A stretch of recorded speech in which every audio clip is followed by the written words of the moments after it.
चला तर आज आपण येणाऱ्या मकर संक्रांतीला 8 ते 10 दिवस टिकणारा पदार्थ बनवू. व्हिडिओला लाईक करा, शेअर करा आणि चॅनलला नक्की सबस्क्राईब करा. त्यासाठी मी इथे कढईमध्ये 1 वाटी तीळ घेतले आहेत. खमंग असे भाजून घेऊ. भाजल्यावरती बाजूला ठेवून देऊ. आता एका थाळीमध्ये 1.5 वाटी गव्हाचं पीठ, चिमूटभर मीठ, 1 चमचा साजूक तूप घालून मिक्स करून लागेल तसा पाण्याचा वापर करून मऊसूत कणिक भिजवून घ्यायची आहे. कणिक मळली की झाकण ठेवून 10 ते 15 मिनिटांसाठी बाजूला ठेवून देऊ.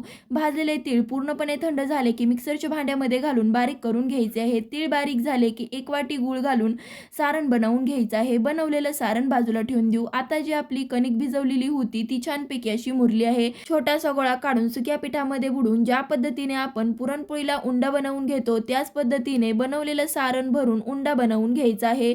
सुक्या पिठामध्ये बुडवून पातळ अशी पोळी लाटून घेऊ. दोन्ही साईडनी साजूक तूप लावून खरपूस अशी पोळी भाजून घ्यायची आहे. तिळगुळाची पोळी तयार. धन्यवाद.